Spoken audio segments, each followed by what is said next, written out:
Canada மட்டுமல்லாமல் பிரித்தானியா மற்றும் Australia ஆகிய நாடுகளும் இப்பொழுது பலஸ்தீனத்தை அங்கீகரிப்பது தொடர்பான தகவல்களை வெளியிட்டிருக்கின்றன. இஸ்ரேலும் அமெரிக்காவும் இந்த விடயத்திற்கு தங்களுடைய எதிர்ப்பை தெரிவித்திருப்பதோடு இதை ஒரு எச்சரிக்கையாக விடுப்பதாக இஸ்ரேலிய பிரதமர் பெஞ்சமின் நெத்தன்யாகு தற்பொழுது அறிவித்திருக்கின்றார்.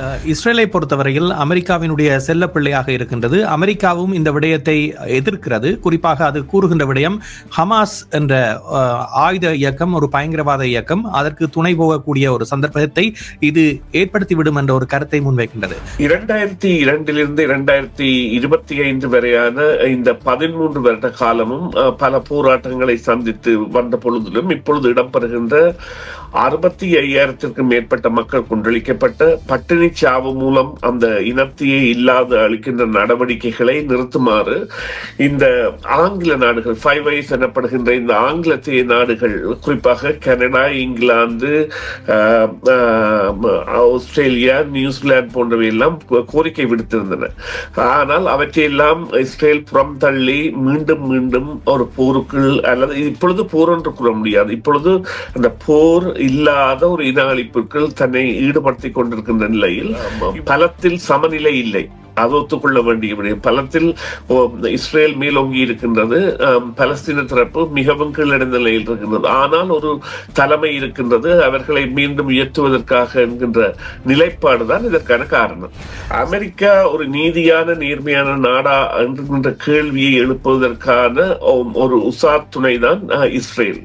இஸ்ரேலை ஒப்பிட்டு பார்க்கும் பொழுது அமெரிக்காவின் நடுநிலை என்பது இல்லாமல் போகின்ற, அல்லது ஒரு கண்மூடித்தனமாக ஒரு தரப்பை ஆதரிக்கின்ற தரப்பாகவும், உலக அதாவது தலைமையை தன் பக்கத்தில் தக்க வைத்திருக்கக்கூடிய தகுதியை இழக்கின்ற நாடாகவும் அது இஸ்ரேல் விவகாரத்தில் நடந்து கொள்கின்ற விவகாரம் இருக்கின்றது. இந்த நோர்வேயுடனான பேச்சுவார்த்தை என்பது அது நிச்சயமாக ஒரு வலைப்பின்னல். அது ஒரு அந்த வலைப்பின்னலுக்கு அகப்பட்ட பிறகு அந்த விடுதலை இயக்கத்தால் மீண்டு வர முடியாத தன்மையை ஏற்படுத்திய சகல பாத்திரங்களையும் இந்த அனைத்துலகம் என்பது நோர்வேயூடாக செய்திருந்தன. இங்கே குறிப்பாக நாங்கள் இப்பொழுது இவ்வாறான ஒரு அழுத்தத்தை ஏன் இலங்கை விவகாரத்தில் கொடுக்கக்கூடாது என்று கேட்டால், எங்களுக்குள்ள துன்பவியல் சாட்சியம் என்னவென்று சொன்னால், அங்கே பேசுவதற்கான தலைமையோ அல்லது தலைமையாக கருதப்படக்கூடிய ஒரு அமைப்போ இல்லாத நிலை இப்பொழுது காணப்படுகின்றது. அது அங்கே அவர்களுக்கான ஒரு தொடர்பாடலை மேற்கொள்ளக்கூடிய அறுதியான உறுதியான நிலை என்பது அங்கே இல்லை என்பது இருக்கின்றது.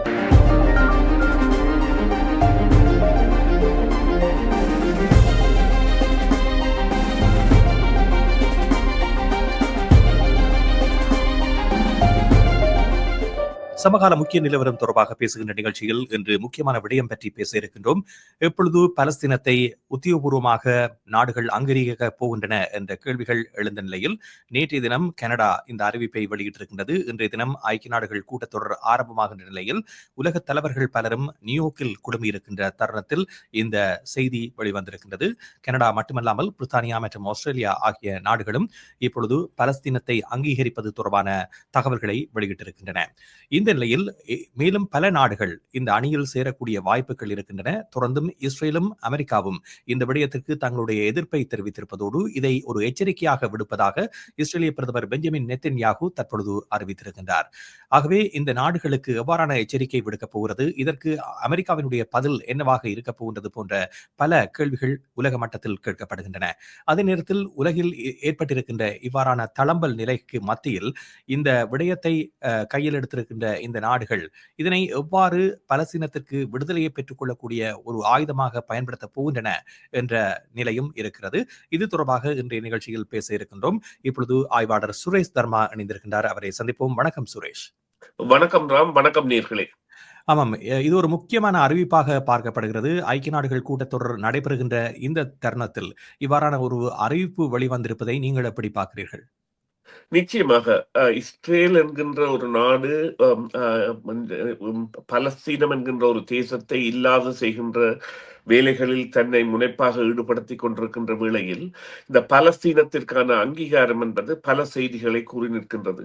குறிப்பாக ஏற்கனவே 130 நாடுகளால் அங்கீகரிக்கப்பட்டதாகவும் 1988களில் இந்த பிரகடனம் என்பது அல்லது இந்த தேசத்திற்கான விருப்பு என்பது விடுக்கப்பட்ட பொழுது ஒரு ஒப்சர்வர் மெம்பர்ஷிப் எனப்படுகின்ற ஒரு பார்வையாளர் அந்தஸ்து வழங்கப்பட்டிருந்தது ஐக்கிய நாடுகள் அவையில் பலஸ்தீனத்திற்கு. ஆனால் அதுவே காலம் கடந்து 2004 அளவில் ஜசீர் அரபாத் இறந்த பொழுது அந்த PLO என்கின்ற அமைப்பு தனது செயற்பாட்டை இழந்து அல்லது தனது செயற்பாட்டில் பலவீனப்படுத்தப்பட்டதாக அவர் இழந்த பின் இடம்பெற்ற தேர்தலில் ஹமாஸ் வெற்றி பெற்றவை போன்ற ஏற்பட்டதால் அந்த அமைப்பின் செயற்பாடுகள் அல்லது அமைப்பின் நோக்கம் என்பதை எல்லாம் சற்றே தளர்ந்து போயிருந்தன. குறிப்பாக ஒஸ்லோ கூட ஒரு பேச்சுவார்த்தையில் ஈடுபட்டிருந்தது. எவ்வாறு ஈழப்போரின் பொழுது தனது செயற்பாட்டை அது அங்கு மேற்கொண்டதோ அது போன்றதொரு செயற்பாட்டை அது 1990களின் ஆரம்பத்தில் மேற்கொண்டு அங்கே ஒரு சமாதானத்தை ஏற்படுத்துவதற்கான முயற்சியை மேற்கொண்டிருந்தது. இருந்த பொழுதிலும்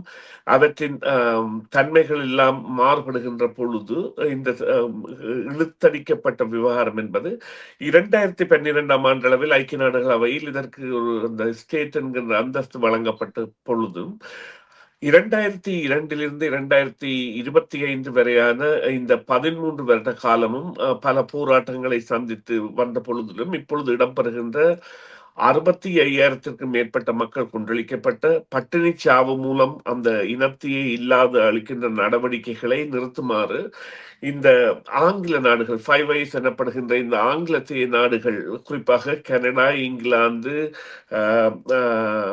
ஆஸ்திரேலியா, நியூசிலாந்து போன்றவை எல்லாம் கோரிக்கை விடுத்திருந்தன. ஆனால் அவற்றையெல்லாம் இஸ்ரேல் புறம் தள்ளி மீண்டும் மீண்டும் ஒரு போருக்குள் அல்லது இப்பொழுது போர் என்று கூற முடியாது, இப்பொழுது அந்த போர் இல்லாத ஒரு இன அழிப்புக்குள் தன்னை ஈடுபடுத்திக் கொண்டிருக்கின்ற நிலையில் இவ்வாறான ஒரு அறிவிப்புக்கு தங்களை தயார்படுத்தி இருந்தது என்பதை ஏற்கனவே அறிவித்திருந்தன. ஆனால் இவ்வாறான அறிவிப்பு என்பது நிச்சயமாக பலஸ்தீனம் என்கின்ற ஒரு தேசத்திற்கான ஒரு புதிய கட்டமைப்பை அல்லது புதிய தலைமையை உருவாக்கி அதன் மூலம் சர்வதேச நடவடிக்கைகளில் அவர்கள் ஈடுபடுவது, குறிப்பாக இந்த அங்கத்துவங்களை அந்த சர்வதேச அமைப்புகளில் பெறுவது அல்லது அத்தோடு சர்வதேச சட்டங்களை மதிப்பது போன்றவற்றில் அவர்கள் நியாயப்பாடுகளை கொண்டு வர வேண்டிய தேவையை அவர்கள் மீது திணிக்கின்றது. அவ்வாறு அவர்கள் செய்யாவிட்டால் சில வேளைகளில் இவ்வாறான கோரிக்கைகள் வாபஸ் பெறக்கூடிய சந்தர்ப்பங்கள் கூட இருக்கின்றன. ஆனால் இஸ்ரேலை பொறுத்தவரையில் அமெரிக்காவினுடைய செல்ல பிள்ளையாக இருக்கின்றது. அமெரிக்காவும் இந்த விடயத்தை எதிர்க்கிறது. குறிப்பாக அது கூறுகின்ற விடயம், ஹமாஸ் என்ற ஆயுத இயக்கம் ஒரு பயங்கரவாத இயக்கம், அதற்கு துணை போகக்கூடிய ஒரு சந்தர்ப்பத்தை இது ஏற்படுத்திவிடும் என்ற ஒரு கருத்தை முன்வைக்கின்றது. கனடா போன்ற நாடுகளில் பலஸ்தீன ஹமாஸ் இயக்கம் தொடர்பான ஒரு மாறுபட்ட கருத்து இருக்கின்ற பொழுது இவ்வாறான ஒரு தீர்மானத்தை எடுப்பது முன்னுக்கு பின் முரணான வகையில் முரண்பாட்டை ஏற்படுத்தக்கூடிய ஒரு விடயமாக பார்க்க முடியாதா? அதற்கான இந்த முத்திகையை கொடுப்பது இஸ்ரேல் என்கின்ற நாடுதான். ஹமாஸ் என்கின்ற அமைப்பு கனடாவில் கூட தடை செய்யப்பட்ட அமைப்பு. இப்பொழுது ஹமாஸ் என்கின்ற அமைப்பிற்கான ஆதரவோ அல்லது அந்த அமைப்பின் மீதான தடையெடுத்தலோ எதுவுமே நடக்கவில்லை. நடக்கின்ற விடயம் என்னவென்று சொன்னால், பலஸ்தீனம் என்கின்ற தேசம் ஒன்று அங்கீகரிக்கப்படுகின்றது. அங்கே ஒரு தேர்தல் இடம்பெறுகின்ற பொழுது நிச்சயமாக ஹமாஸ் வருமா என்றால் இல்லை, அதற்குரிய முஸ்தீப்புகள், அதாவது இவர்களை சட்ட ஒழுங்குக்குள் கொண்டு வருவதற்கான ஒரு நடவடிக்கையாக கூட, அதாவது இந்த அங்கீகாரம் என்பது மிகவும் கனதியானது. நிச்சயமாக இந்த அரபு உலகம் இதன் பிறகாவது இந்த தங்களுடைய ஆதரவை அல்லது தங்களுடைய பொருளாதாரத்தை மீள் கட்டியெழுப்பலுக்காக காசாவிற்கு வழங்கி மீண்டும் ஒரு அதாவது ஒரு பொருளாதார சீர்திருத்தத்தை அங்கே மேற்கொள்ள வேண்டிய தேவை, அதாவது கற்காலத்தை நோக்கிய அளவிற்கு காசா என்பது தள்ளப்பட்டு விட்டது. அவர் காசாவை திருத்துவதானால் தேவையான பணம் என்பது நினைக்க முடியாது. அதை விட அந்த மக்களுடைய மூலாதாரத்தையும் அவர்களுடைய உணர்வுகளையும் மீளக் கொணர்வதற்காக கூட பல பத்தாண்டுகள் எடுக்கக்கூடிய நிலைமை இருக்கின்றது.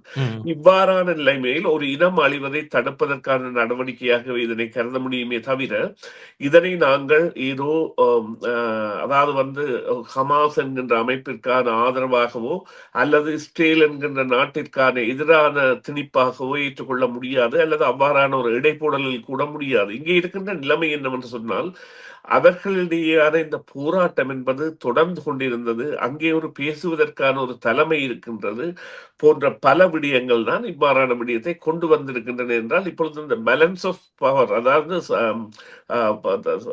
பலத்தில் சமநிலை இல்லை, அது ஒத்துக்கொள்ள வேண்டிய விடயம். பலத்தில் இஸ்ரேல் மேலோங்கி இருக்கின்றது, பலஸ்தீன தரப்பு மிகவும் கீழடைந்த நிலையில் இருக்கின்றது. ஆனால் ஒரு தலைமை இருக்கின்றது, அவர்களை மீண்டும் உயர்த்துவதற்காக என்கின்ற நிலைப்பாடுதான் இதற்கான காரணம்.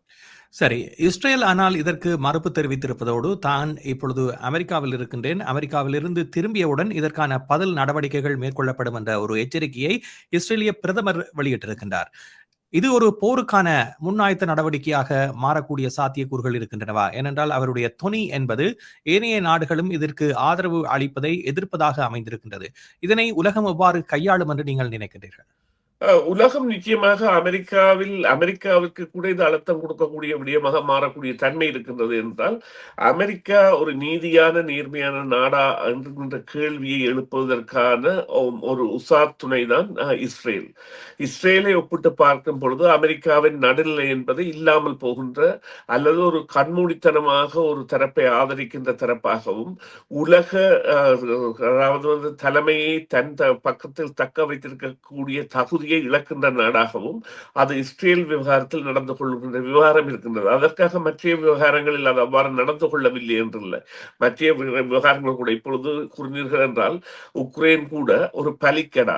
உக்ரைனுக்கு அமெரிக்கா என்பது ஆயுதங்களையும் நேட்டோவின் மூலமான தாராள உதவிகளையும் வழங்காவிட்டால் உக்ரைன் இவ்வளவு பேரை இழந்தோ இவ்வளவு பல மில்லியன்களை இழந்தோ இருக்க வேண்டிய தேவை இருந்திருக்காது. ஆனால் மறுபக்கமாக அதனுடைய தலைமை என்பது அங்கு தக்க வைக்கப்பட்டிருக்கின்றது என்கின்ற ஒரு நிலைமை இருக்கின்றது. ஆனால் இங்கு இஸ்ரேல் விவகாரத்தை எடுத்து பார்க்கின்ற பொழுது அவ்வாறு இல்லை. இவர்களில் ஒரு தரப்பை அதாவது வந்து கண்மூடித்தனமாக ஆதரிப்பதாகவும், அதாவது பலஸ்தீனம் என்கின்ற தேசத்தின் இருப்பே இல்லாத இருக்கின்ற ஒரு நிலையை ஏற்பதாகவும் இருக்கின்ற கருத்தியலுக்குள் அமெரிக்கா தன்னை நுழைத்துக் கொண்டு வருகின்றது.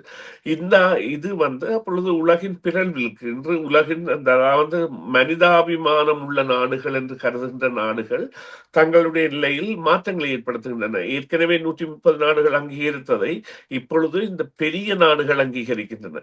அதுதான் இங்கே உள்ள நிலைமையாக இருக்கின்றது. இப்பொழுது ஜெர்மனி மற்றும் நெதர்லாந்து, பிரான்ஸ் போன்றவற்றின் செயற்பாடுகள் ஆஸ்திரேலியா மற்றும் இங்கிலாந்துடன் இணையும் பொழுது அதன் பலம் என்பது வேறாக இருக்கும். சரி, இலங்கை விடயத்தை எடுத்துக்கொண்டால், இலங்கையில் போர் இடம்பெற்ற பொழுது 2009 காலப்பகுதியில் ஏன் இவ்வாறு மனிதாபிமானத்திற்கு குரல் கொடுக்கக்கூடிய அல்லது மனிதாபிமானம் உள்ள பெரிய நாடுகள் பார்த்தும் பாராத முகமாக இருந்தன? இதற்கான காரணம் என்ன? இந்த விடயத்தோடு அதனை ஒப்பிட முடியுமா? நிச்சயமாக நாங்கள் அதனை ஒப்பிடுவதாக இருந்தால் இப்பொழுது இலங்கை அரசாங்கம் என்னத்தை கூறுகின்றதோ ஐக்கிய நாடுகள் மனித உரிமை அவையில் அதைத்தான் அப்போது இந்த சர்வதேச நாடுகள் செய்திருந்தன. இப்பொழுது இலங்கை அரசாங்கம் கூறுவது என்னவென்று சொன்னால், அங்கே பெற்றது ஒரு இனப்படுகொலை அல்ல, அங்கே இடம்பெற்றது ஒரு பயங்கரவாதத்திற்கு எதிரான போர். அந்த போர் வெற்றி பெறுவதற்காக நாடுகளின் பங்கு என்பது தங்களுக்கு இருந்தன என்று. நிச்சயமாக இவர்கள் பங்காளிகளாக பல பாத்திரங்களை வகித்திருக்கின்றார்கள். இதனைத்தான் நாங்கள் ஆணித்தரமாக அடித்து கூற வேண்டிய தரப்பாக தமிழக தரப்பு மாறுகின்றது என்னவென்று சொன்னால், இந்த போரின் பொழுது பங்கு வகித்த நாடுகள் தங்களுடைய பாத்திரத்திற்காக, தாங்கள் அந்த போர் காலத்தில் வகித்த பாத்திரத்திற்காக தாங்கள் நிச்சயமாக ஒரு மன்னிப்பு கூற வேண்டும் என்கின்ற தன்மையை நாங்கள் ஏற்படுத்த வேண்டும். கனடாவிற்கு கூட நாங்கள் அவ்வாறான ஒரு அழுத்தத்தை கொடுக்க வேண்டும். ஏனென்று சொன்னால், இந்த நோர்வேயுடனான பேச்சுவார்த்தை என்பது அது நிச்சயமாக ஒரு வலைப்பின்னல். அந்த வலைப்பின்னலுக்கு அகப்பட்ட பிறகு அந்த விடுதலை இயக்கத்தால் மீண்டு வர முடியாத தன்மையை ஏற்படுத்திய சகல பாத்திரங்களையும் இந்த அனைத்துலகம் என்பது நோர்வேயூடாக செய்திருந்தன. எனவே இந்த நோர்வே தலைமையிலான நாடுகளுக்கான பொறுப்பு கூறல் என்பது மிகவும் கனதியானது. அவர்களை பொறுத்தவரையில் அவர்களுக்குரிய சம்பவ சாட்சியங்கள் சில வேளைகளில் தவறான தகவல்களை வழங்குவதாக இருக்கலாம். குறிப்பாக அது மாவிலாறாக இருக்கட்டும் அல்லது அதன் பின் தொடர்ச்சியாக இடம்பெற்ற விடயங்களாக இருக்கட்டும், இருந்த பொழுதிலும் இந்த ஒரு போர் இடம்பெறுகின்ற இடத்தில் இருந்து சர்வதேச மனிதாபிமான அமைப்புகளான சர்வதேச செஞ்சிலுவை சங்கம் மற்றும் ஐக்கிய நாடுகள் உயர்ஸ்தானிகர் ஆலயம் போன்றவற்றை வெளியேற்றியதை ஆமோதித்தது என்பது இவர்கள் விட்ட மிகப்பெரிய தவறு. இந்த சர்வதேச நாடுகள் விட்ட தவறுகளில் அதி கூடிய தவறு அது. அத்தோடு இந்த மக்கள் பாதிப்படைகின்றார்கள், மக்கள் கொல்லப்படுகின்றார்கள் என்பது இவர்களுக்கு சமூக காட்சிகளாகவே அல்லது காணொளிகளாகவோ புகைப்படங்களாகவோ இவர்களுடைய கவனத்திற்கு வந்த பொழுது, தூதரகங்கள் ஊடாகவோ அல்லது செய்தி ஊடகங்கள் ஊடாகவோ வந்த பொழுது கூட அவர்கள் ஏனோ தானோ என்கின்ற மனநிலையில் அதை விட்டுவிட்டார்கள்.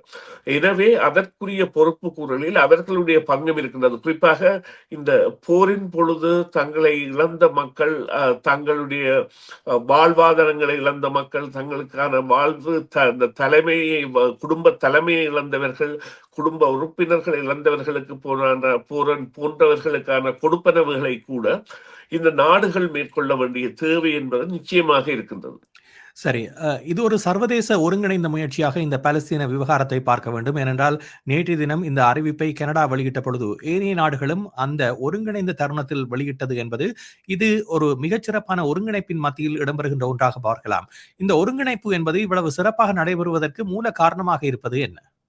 அவர்களிடையான ராஜதந்திர உரையாடல்கள், அவர்களிடையான இது அதாவது எவ்வாறான நாடி பிடித்தர்கள், இந்த இந்த விடயத்தில் அவர்கள் ஒருங்கிணைந்து செய்யப்படுகின்றார்கள் என்பது திட்ட தெளிவு.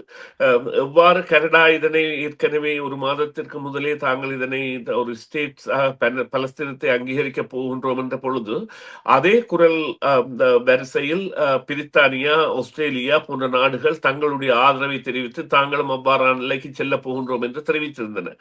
இது அமெரிக்காவை தவிர்ந்த ஒரு தலைமையை அல்லது அமெரிக்காவின் விருப்பு தவிர்ந்த ஒரு நிலைமையை அமெரிக்காவுடன் நேட்டோவில் அங்கம் வகிக்கின்ற நாடுகளை எடுக்கின்றன என்பதற்கான ஒரு சாட்சியமாக மாறியிருந்தது. இங்கே குறிப்பாக நாங்கள் இப்பொழுது இவ்வாறான ஒரு அழுத்தத்தை ஏன் இலங்கை விவகாரத்தில் கொடுக்கக்கூடாது என்று கேட்டால், எங்களுக்குள்ள துன்பவியல் சாட்சியம் என்னவென்று சொன்னால், அங்கே பேசுவதற்கான தலைமையோ அல்லது தலைமையாக கருதப்படக்கூடிய ஒரு அமைப்போ இல்லாத நிலை இப்பொழுது காணப்படுகின்றது. அது அங்கே அவர்களுக்கான ஒரு தொடர்பாடலை மேற்கொள்ளக்கூடிய உறுதியான நிலை என்பது அங்கே இல்லை என்பது இருக்கின்றது. ஆனால் இங்கே அவர்களுக்கு ஒரு ஏதோ ஒரு இயங்கு சக்தியாக போகின்ற ஒரு நடவடிக்கை இருக்கின்றபடியால் இவ்வாறான நடவடிக்கைகளில் ஈடுபடுகின்றார்கள். ஆனால் இதே போன்ற விவகாரங்களில் நிச்சயமாக இவ்வாறான தொடர்பாளர்களை இவர்கள் எவ்வாறு பேணுகின்றார்களோ அதே நிலைமையை இலங்கை விவகாரத்தில் இவர்கள் மேற்கொள்வார்களா என்றால் அதற்குரிய நம்பிக்கை இல்லாமல் செய்வதுன்றதைத்தான் கனடாவும் இங்கிலாந்தும் இப்பொழுது நடைபெறுகின்ற கூட்டத்தொடரில், ஐக்கிய நாடுகளவை கூட்டத்தொடரில் செய்து முடித்திருக்கின்றன. என்னவென்றால், இலங்கை அரசாங்கத்தின் விருப்பை அவை ஆமோதிக்கின்றன. எங்களுக்கு உள்ளக விசாரணைக்கான ஒரு படிமுறைக்கு அவர்கள் செல்ல போகின்ற என்கின்ற நடைமுறையோ அல்லது மக்கள் வாக்களித்திருக்கின்றார்கள் எங்களுக்கு, அதற்கு வடக்கு கிழக்கு மக்களும் பொறுப்பாளிகளாகின்ற சந்தர்ப்பம் இது அமைந்திருக்கின்றது என்றால் அவர்கள் பாராளுமன்ற தேர்தலில் ஒரு மாற்றத்தை விரும்பி பெரும்பான்மை கட்சிக்கு அளித்த வாக்குகள் இப்பொழுது பெரும்பான்மை ஆட்சி அமைத்த அந்த கட்சி பிறழ்வான வேலைகளை செய்வதற்கான வழிவகைகளை வகுத்திருக்கின்றது. அவ்வாறான நிலையில் இந்த ராஜதந்திர தொடர்பாடல்கள் தான் இந்த நாடுகளின் இவ்வாறான ஒரு செயற்பாட்டுக்கு காரணமாக இருக்கின்றன. கனேடிய பிரதமர் இந்த ஐக்கிய நாடுகள் கூட்டத்தொடரில் தற்பொழுது கலந்திருக்கின்றார். அவர் நேரடியாக அங்கே உரையாற்றாது விடினும் உலக தலைவர்கள் பலரையும் சந்தித்து தன்னுடைய பேச்சுக்களை அவர் தொடர்வதாக அறிவிக்கப்படுகிறது. இதில் முக்கிய சந்திப்புகளில் என்னென்ன முடிவுகளை அவர் பேசுவார் என்று நீங்கள் எதிர்பார்க்கின்றீர்கள்?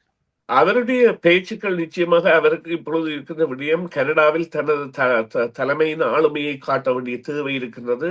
அமெரிக்கா சாராத ஒரு பொருளாதாரத்திற்கு கனடாவை இட்டுச் செல்வதற்கான ஆணையை மக்கள் கொடுத்திருக்கின்றார்கள். அவ்வாறான பொருளாதார நடவடிக்கைகளுக்கான மேம்பாடு நடவடிக்கைகள் அல்லது மேல்மட்ட நடவடிக்கைகளை அடையாளப்படுத்தி இருந்தாலும், குறிப்பாக மெக்சிகோ போன்ற நாடுகளுடனான தொடர்பாடல்கள், இந்த உறவு வளர்வு என்பது நிச்சயமாக தொடரவும், இந்த இறுதியாக இந்த எவ்வாறு கூறலாம் என்றால் ஒரு அறுதி உறுதியாக தொடரப் போகின்றது. குறிப்பாக நாங்கள் இந்தியாவை எடுத்து பார்த்தால், இந்தியாவிற்கும் கனடாவிலும் இந்த முரண்பாடு நிலை என்பது காலிஸ்தான் தொடர்பான அவையெல்லாம் இல்லாமல் போய் இந்தியாவுடனான உறவு என்பது மேம்படுத்தப்பட போகின்ற சந்தர்ப்பத்தை கனடா நாட வேண்டிய தேவையை அதனுடைய பொருளாதார நிலைமை ஏற்படுத்தி இருக்கின்றது. அதே போல சீனா, பிரேசில் போன்ற நாடுகளுடனான உறவுகள் கூட சில வேளைகளில் இன்னும் அதிகமாக பலமையாக நடைபெறுகின்ற பொழுது இப்பொழுது ஐரோப்பிய நாடுகள் என்பவற்றுடன் நேரடியாக அவர் கலந்துரையாடியதால் அவருடைய நிலைமை என்பது அங்கு எவ்வாறு அவர்களுடனான தொடர்பாடலுக்கு தேவை என்பது தெரியாத இடத்தும் தங்களுடைய பொருளாதாரம் என்பது இனி தற்சார்பு பொருளாதார நிலைக்கு இணையாகத்தான் செல்லும் என்பதை அவர் நிச்சயமாக விளங்கப்படுத்தும் சந்தர்ப்பத்தை இந்த ஐக்கிய நாடுகள் அவையின் கூட்டத்தொடர் ஏற்படுத்தி இருக்கும் என்றால் பல தலைவர்களுடனும் நடைபெறுகின்ற கலந்துரையாடல்களின் பொழுது இந்த விடயம் என்பது பிரஸ்தாபிக்கப்படும் என்று சொன்னால் உலகமே விரும்பாத ஒரு நடவடிக்கையாக இந்த வரி விதிப்பு இருக்கின்றது என்பதுதான் உண்மை. நன்றி சுரேஷ். நிகழ்ச்சியில் கலந்துள்ளமைக்கு மீண்டும் மற்றொரு சந்தர்ப்பத்திலே பேசுவோம். நன்றி ராம். நன்றி நேயர்களே. மீண்டும் ஒரு பொழுதில் சந்திப்போம். சிஎம்ஆர் யூடியூப் சேனலில் இணைந்திருக்கும் நேர்கள் அனைவருக்கும் எமது நன்றி. காமெண்ட்ஸ் பகுதியில் உங்கள் கருத்துக்களை தெரிவிக்க தவறாதீர்கள். முக்கிய செய்திகள், காணொளி தொகுப்புகள், நேர்காணல் என பலதரப்பட்ட அம்சங்களையும் உங்களுக்காக தருகின்றது சிஎம்ஆர் யூடியூப் சேனல். சிஎம்ஆர் என்று சர்ச் செய்து எமது யூடியூப் சேனலை சப்ஸ்கிரைப் பண்ணுங்கள். உங்கள் உற்றார் உறவினர் நண்பர்களோடும் இந்த காணொளி தொகுப்புகளை பகிர்ந்து கொள்ளுங்கள். அருகில் இருக்கின்ற முக்கிய காணொளி தொகுப்புகளையும் தவறவிடாமல் பாருங்கள்.